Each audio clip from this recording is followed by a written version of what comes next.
नमस्कार दोस्तों, easy to learn में आपका फिर से एक बार बहुत बहुत स्वागत है।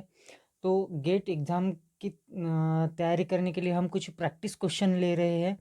तो कुछ क्वेश्चन की प्रैक्टिस कर रहे हैं। तो आपके सामने ये सबसे पहला क्वेश्चन आपके सामने है। दोस्तों, मेरी हर दिन की तरह आज भी आपसे रिक्वेस्ट है कि वीडियो को पॉज करते जाइए, वीडियो को रोकते जाइए और उस क्वेश्चन को खुद से सॉल्व करने की कोशिश कीजिए। उसके बाद में हम उसका एक्सप्लेनेशन देखते हैं। तो आप हमारा पहला क्वेश्चन है, flashing flashing the field of DC generator actually means. DC generator को हम जो फ्लैशिंग करते हैं उसका मीनिंग क्या होता है, ऐसा हमारा क्वेश्चन पूछा है। तो हम सबसे पहले देखते हैं। अगर मान लीजिए ये मेरा एक जनरेटर है, मैं शंट जनरेटर की बात कर लेता हूँ। अगर मेरा ये शंट जनरेटर है, इसकी ये फील्ड वाइंडिंग है, ठीक है। और यहाँ पे लोड, ठीक है। यहाँ पे मैंने लोड लगा दिया, यह आर्मेचर है, ये फील्ड वाइंडिंग है। अगर मान लीजिए, ये तो हमें पता ही है कि इसमें रेसिडुअल मैग्नेटिज्म होता है। ड्यू टू रेसिडुअल मैग्नेटिज्म हमारा पावर सप्लाई देने के बाद जो है इसमें कुछ रेसिडुअल फ्लक्स रिमेन होती है, इसीलिए ये इलेक्ट्रिसिटी जनरेट कर सकता है। Residual magnetism at that starting, generator जब भी हम स्टार्ट करेंगे तब इसमें रेसिडुअल मैग्नेटिज्म होता है, उसकी वजह से ही फ्लक्स प्रोड्यूस होते हैं। इसमें रेसिडुअल मैग्नेटिज्म रिमेन होता है, इसमें कुछ फ्लक्स रिमेन होते हैं, तभी स्टार्टिंग में हमें इलेक्ट्रिसिटी जनरेट मिलते हैं।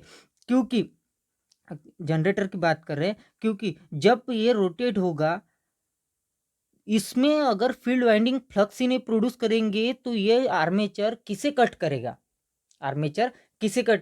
इसका मतलब इसके पास, हाँ, ये जब जनरेट करेगा आईए, तभी ISH प्रोड्यूस होगा, तभी फील्ड को करंट मिलेगा।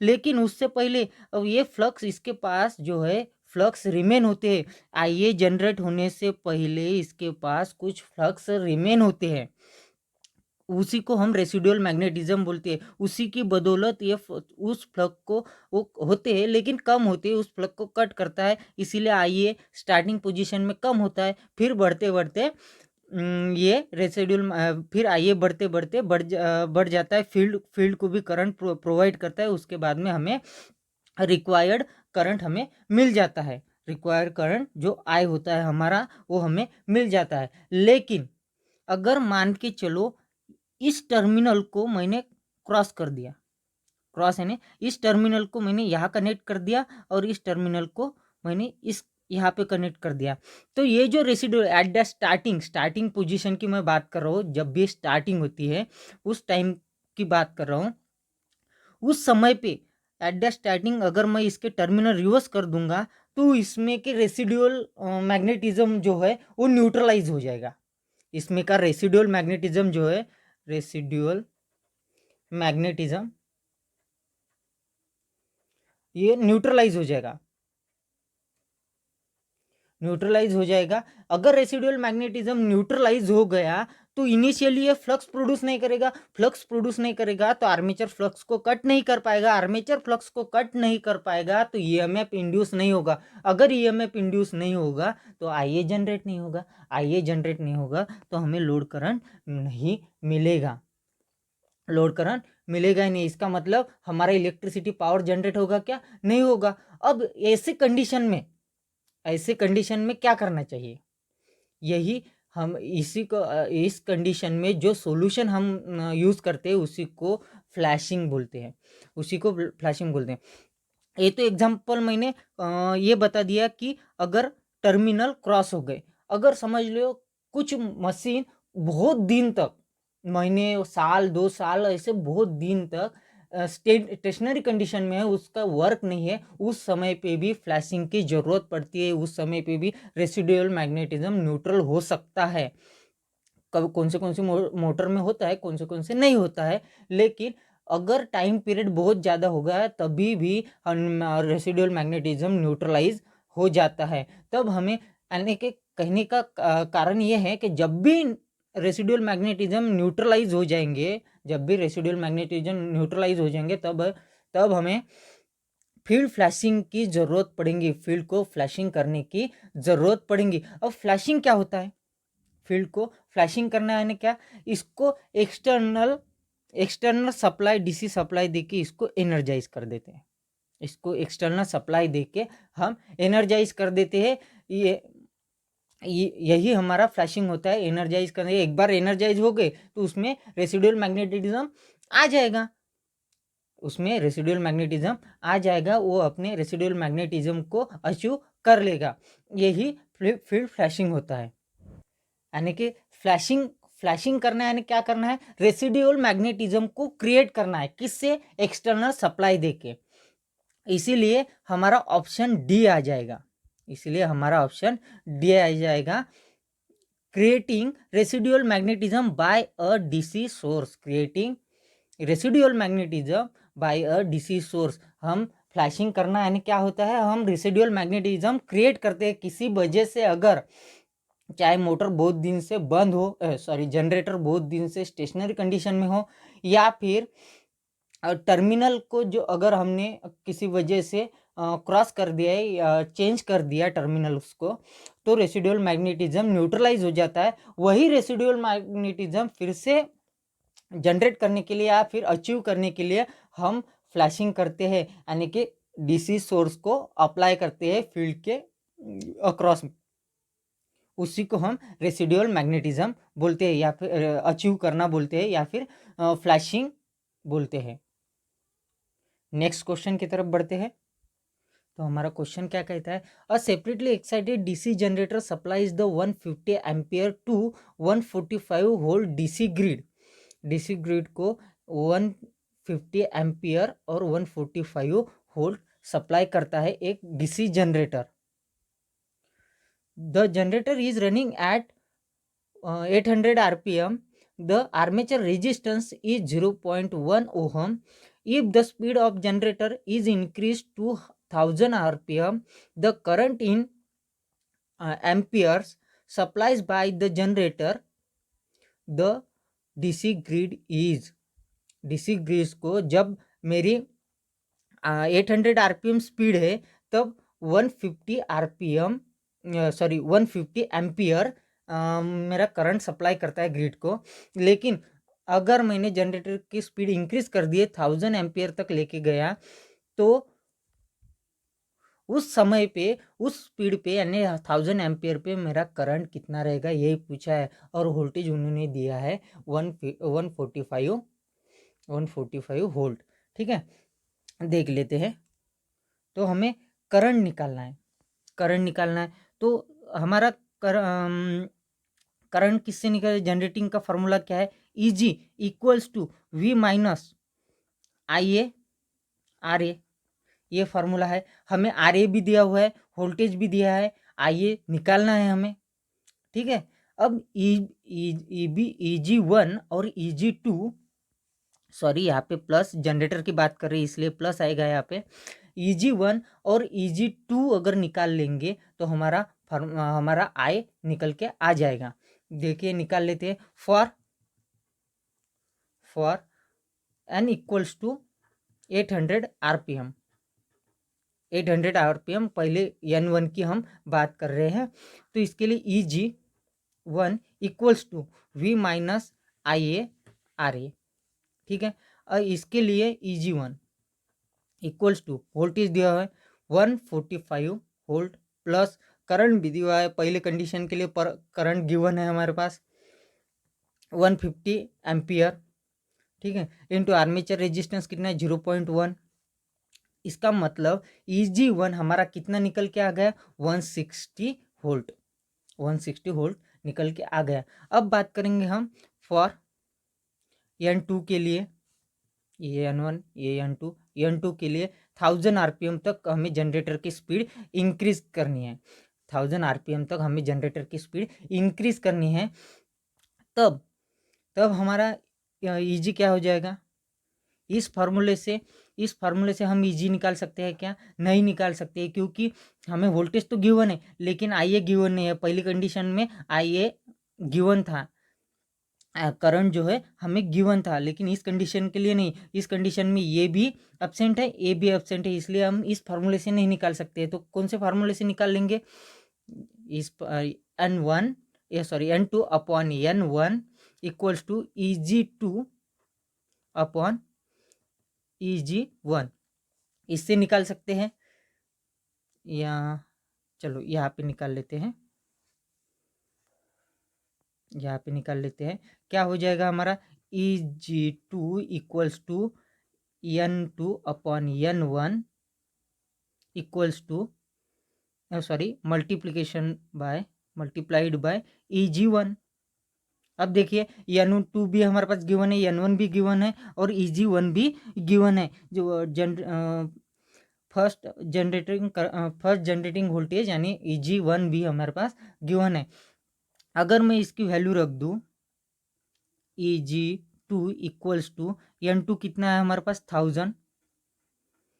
1000 और N1 कितना है हमारा? 800 RPM इंटू EG1 तो अभी भी निकाला था हमने 160। ठीक है, तो EG2 इक्वल्स तो कितना आ जाएगा हमारा? आ जाएगा 200 वोल्ट। तो इसके ऊपर से अब EG हमारा निकल के आ गया। इसके ऊपर से हम IA2 निकाल सकते हैं। तो मैं ऐसे लिख सकता हूँ EG2 equals to V voltage plus IA2 क्योंकि हमें IA2 निकालना है ना 1000 एम्पियर्स के लिए। जब मेरी 1000 एम्पियर स्पीड हो जाती है उसके लिए मुझे IA2 निकालना है। लिख सकता हूँ ऐसे। अब वैल्यू डाल दो। EG2 अभी निकाला हमने, कितना है? 200 इक्वल्स टू वोल्टेज कितना दिया हुआ है? 145 प्लस IA2 निकालना है हमें, IA2। और आर्मेचर कितना दिया हुआ है? आर्मेचर रेजिस्टेंस 0.1, ठीक है, 0.1। अब इस इक्वेशन को अगर मैं सॉल्व कर दूं तो मेरा IA2 कितना आ जाएगा? IA2 equals to 200 minus 145 upon 0.1।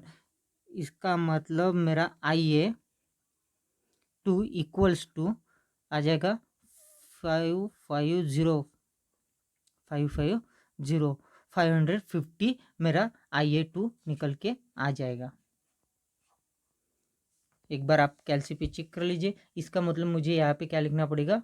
550 ampere.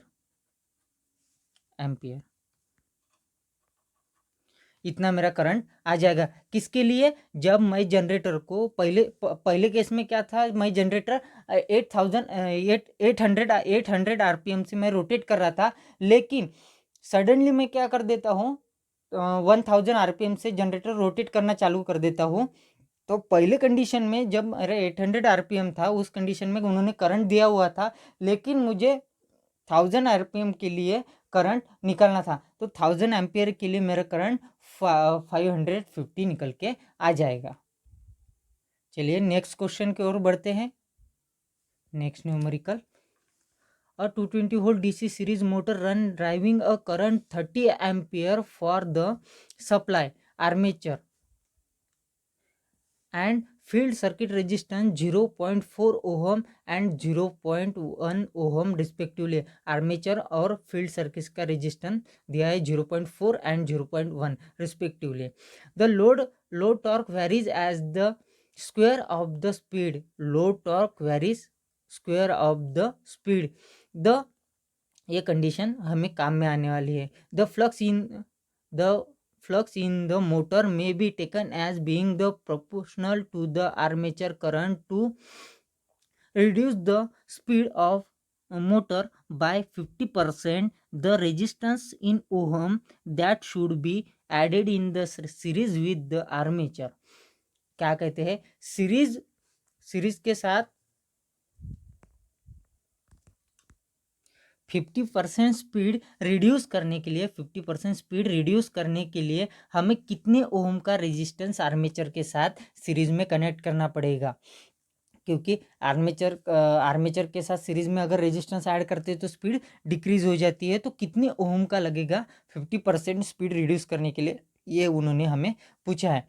तो सबसे पहले जैसे कि मैंने बताया था ये कंडीशन हमारे काम में आएगी। तो सबसे पहले क्या बोला इन्होंने, load torque is varies as the square of the speed, यानी कि torque is directly proportional to the N square, इनके इनके हिसाब से इन्होंने जो कंडीशन दी है उनके हिसाब से। और दूसरी कंडीशन क्या दी है, the flux in the motor may be taken as the being proportional to the armature current.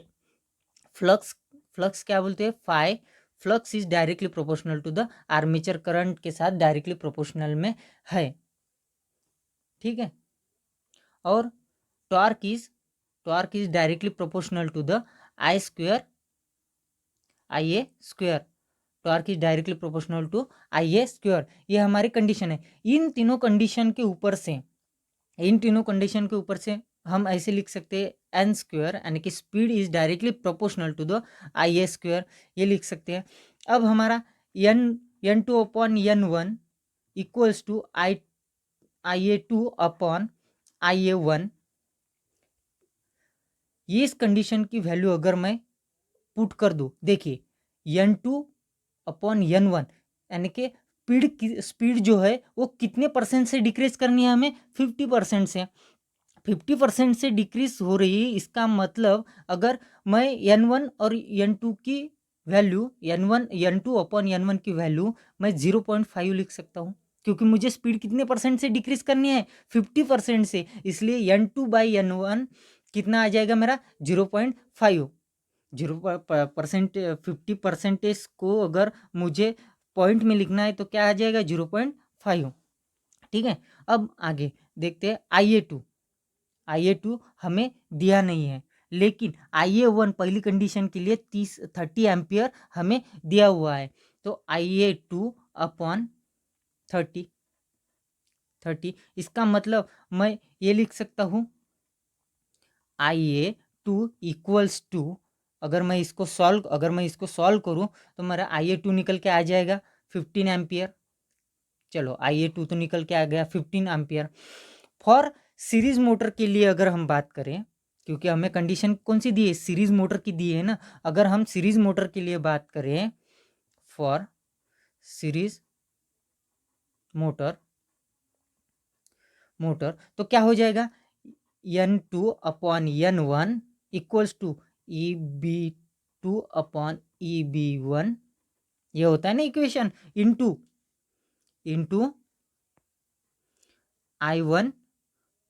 I A one upon I A two, ये हो जाएगा। अब देखिए इसकी वैल्यू है हमारे पास कितनी है, 0.5, ठीक है, ये वैल्यू है। अभी देखिए ई बी वन और ई बी टू की वैल्यू ये निकल के आ जाएगी हमारे पास। कैसे, देखिए यहाँ पे लिख देता हूँ मैं E B two upon E B one into, तो आई ए वन कितना दिया है 30 एम्पियर अपॉन, अभी आई ए टू हमने निकाला 15 एम्पियर। अगर मैं इसको सॉल्व करने जाऊँ तो मुझे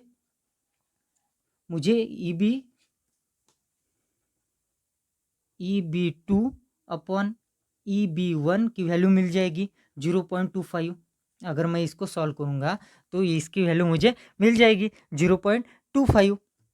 अब देखिए E B one equals to V minus, motor के लिए बात कर रही है इसलिए minus I A R A.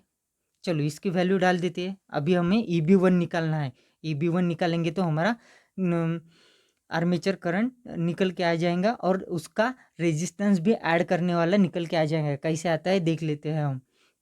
देखिए वी माइनस ई बी, चलो इनकी वैल्यू डाल देते हैं। E B one equals to, voltage कितना है 220 वोल्ट दिया हुआ है हमें, 220 वोल्ट माइनस पहला करंट IA1 दिया हुआ है, IA1 30 इंटू, अब रेजिस्टेंस देखिए, रेजिस्टेंस पहले कंडीशन के लिए कितना था 0.4, ठीक है। आर्मेचर एंड फील्ड कितना था प्लस 0.1 ओम था, ठीक है। इससे मेरा ईबी कितना आ जाएगा, मेरा ईबी आ जाएगा 205 वोल्ट। EB1 मेरा निकल के आ गया। अब देखिए ये जो इक्वेशन था हमारा, ये इक्वेशन, इसमें अगर मैं EB की वैल्यू डाल दूँ, EB1 की वैल्यू डाल दूँ तो EB2 निकल के आ जाएगा, मेरा EB2 आ जाएगा। तो चलिए डालिए EB2 अपॉन EB1 की वैल्यू डाल दीजिए। EB1 की वैल्यू कितनी निकल गया 205 इक्वल्स टू 0.25। अगर मैं इसको सॉल्व करूंगा तो मेरी EB2 कितने निकल के आ जाएगी, EB2 इक्वल्स टू मेरा आ जाएगा 51.25 मेरा EB2 निकल के आ जाएगा। अब देखिए EB2 अगर निकल के आ गया, अगर मैं EB के इक्वेशन में, बैक EMF की इक्वेशन में अगर EB2 की वैल्यू पुट करके अगर निकालना चाहो तो निकाल सकता हूँ। चलो इधर देख लेते हैं, थोड़ी जगह कम पड़ रही है, कोई बात नहीं, हो जाएगा। EB2 equals to V minus IA RA, ठीक है। अब चलो नेक्स्ट पेज पे ही देख लेते हैं, जगह कम पड़ रही है, आप ये नोट डाउन कर लीजिए। EB2 equals to V minus IA two RA। अब देखिए सीरीज जनरेटर है तो रेजिस्टेंस कैसे लिख सकते हैं, मैं लिख सकता हूँ ऐसे, EB2 equals to V minus IA2 into RSH plus RA plus external resistance जो हमें ऐड करना है स्पीड डिक्रीज करने के लिए, यही तो निकालना है ना, हमें यही निकालना है। RSH भी दिया हुआ है, यानी कि फील्ड का रेजिस्टेंस भी दिया हुआ है, और आर्मेचर का भी रेजिस्टेंस हमें दिया हुआ है, वोल्टेज भी दिया हुआ है, और IA2 की वैल्यू हमने निकाल ली है, ठीक है। अब डाल के देखते हैं, EB2 की भी निकाल लिए हमने वैल्यू। चलो EB2 कितना थे 51.25 इक्वल्स टू वोल्टेज कितना था 200 माइनस IA2 कितना निकल के आया था 15 एम्पियर इंटू RSH कितना था हमारा, RSH था 0.1 plus 0.4 RA plus external resistance निकालना था हमें, ये निकालना था। तो मेरी एक्सटर्नल रेजिस्टेंस की वैल्यू कितनी आ जाएगी, external resistance equals to 10.75 ohm, इतनी वैल्यू आ जाएगी मेरी एक्सटर्नल रेजिस्टेंस। अगर मैं 10.75 का अगर रेजिस्टेंस 10.75 का ओम का रेजिस्टेंस अगर मैं आर्मेचर के साथ सीरीज में कनेक्ट कर दूंगा तो मेरी 50% स्पीड रिड्यूस हो जाएगी, तभी मेरी 50% स्पीड रिड्यूस हो जाएगी। इतना रेजिस्टेंस मुझे ऐड करना पड़ेगा 50% स्पीड रिड्यूस करने के लिए। नेक्स्ट क्वेश्चन की तरफ बढ़ते हैं। In the output voltage of the DC generator, the ripple effect can be reduced by the increasing the output voltage of DC generator। Ripple effect, generator का जो आउटपुट वोल्टेज है उसका रिपल इफेक्ट हमें reduce करना है, उसके लिए क्या करना पड़ेगा, उसके लिए कौन सी ऐसी चीज़ है कि उसके लिए वो इंक्रीज करने से हमारा रिपल इफेक्ट कम हो जाएगा, रिड्यूस हो जाएगा। फील्ड करंट न ऑप्शन में दिया है, field current, number of armature coil, number of turns in the field winding, और लास्ट दिया है size of the conductor of the armature coil. इन चारों में से ऐसी कौन सी चीज़ है जो इंक्रीज करने से हमारा रिपल इफेक्ट कम हो जाएगा। सबसे पहली बात तो हमें ये समझनी होगी कि हमारा जो रिपल इफेक्ट है वो किसके वजह से होता है, हमारा जो रिपल इफेक्ट है किसके वजह से होता है। हमारा वोल्टेज का रिपल इफेक्ट जो होता है वो कम्यूटेटर की वजह से होता है। कम्यूटेटर की वजह से। चलो इतना तो समझ में आ गया कि कम्यूटेटर की वजह से होता है। तो ये रिड्यूस कैसे होगा? अगर मैं कम्यूटेटर के सेगमेंट अगर इंक्रीज कर दूंगा, कम्यूटेटर में जो सेगमेंट होते हैं वो सेगमेंट अगर मैं इंक्रीज कर दूंगा तो मेरा रिपल इफेक्ट कम हो जाएगा। कम्यूटेटर के बाय, लिख देता हूँ, by increasing the commutator segment,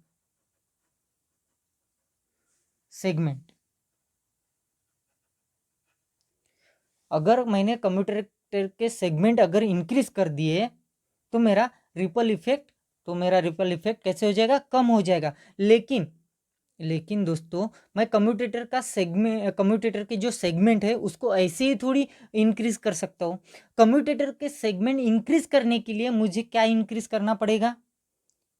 number of coil, number of armature coil, क्योंकि आर्मेचर की जो कॉइल होती है, आर्मेचर की जो कॉइल होती है वो कॉइल किससे कनेक्टेड होती है? Each segment, each coil is connected to the each segment.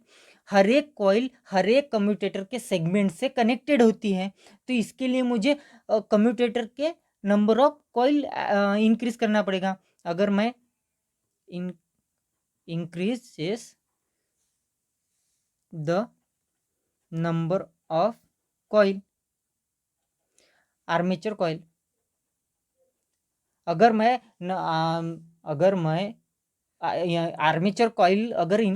Armature coil increase कर दूंगा तो जाहिर सी बात है मुझे कम्यूटेटर के सेगमेंट भी बढ़ाने पड़ेंगे, कम्यूटेटर के सेगमेंट भी इंक्रीज करने पड़ेंगे। जब मेरा कम्यूटेटर के सेगमेंट इंक्रीज हो जाएंगे तब मेरा रिपल इफेक्ट कम हो जाएगा, इसीलिए इस क्वेश्चन में से इन चारों ऑप्शन में से हमारा ऑप्शन रहेगा बी। अगर मैं नंबर ऑफ आर्मेचर कॉइल अगर बढ़ा देता हूँ, अगर मैं बढ़ा देता हूँ तो मुझे कम्यूटेटर के सेगमेंट इंक्रीज करने पड़ेंगे, क्योंकि कंडीशन क्या है?